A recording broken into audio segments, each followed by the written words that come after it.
Afternoon. I hope you enjoy my story about the Bobby and the chocolate bunnies. This is to help you for write their 500 word story and have a bit of fun. Hopefully you could create some of your own. I hope you enjoy it. If you want to find the original story, it'll be uploaded onto the Year 4 page. Bobby stared hungrily at the chocolate bunnies. Saliva dripped down his face onto his pristine waistcoat. Mmm. He drawled, so much chocolate. You will never make it, scoffed his friend Marty the rubber yellow duck. They both lived on the same brown, tidy shelf, way above the floor. I will, snapped Bobby. He loved chocolate, and all he could think of was taking a giant bite out of the bunny's ear. Ha! The duck replied, while smirking at Bobby. You won't even make it halfway. We will see, replied Bobby, trying to sound confident. However, despite all of his bravado, Bobby knew he was only a small bear.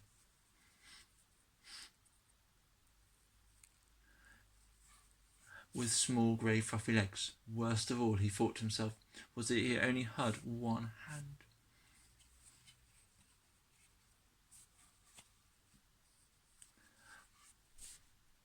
As he always had a top hat to hold on to.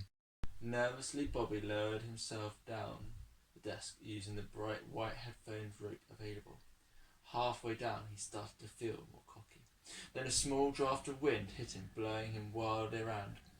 Panicking, he let go and fell towards the ground at lightning speed. Ouch! Where am I? He stuttered. What is this awful smell? Alarmed, he realised he had fallen in the evil Mr. Denton's sports shoes. I should explain, the smell of these shoes was horrendous, and the shoes took great pleasure in trapping small flies and spiders.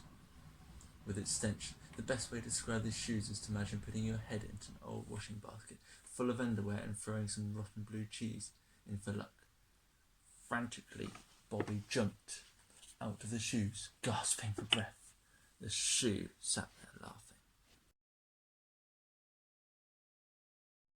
Determined to get away, Bobby stood up again.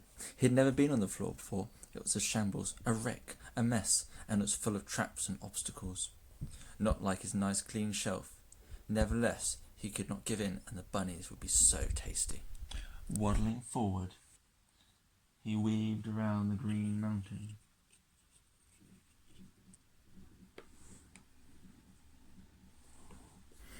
And avoided the tunnel of horrors. In front of him was a pillow of dreams. To you and me this sounds delightful, but to Bobby it was terrifying. As he waded his way over it, he sang out loud like his dad had told him back in the toy factory. If you go down to the pillow today, you're a big sleep. If you go to the pillow today, you better not think of the sheep. For every bear that ever there was will dream for hours and then get squashed by evil Mr. Denton.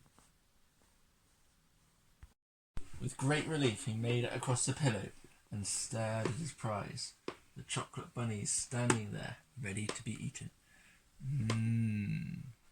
Bunnies.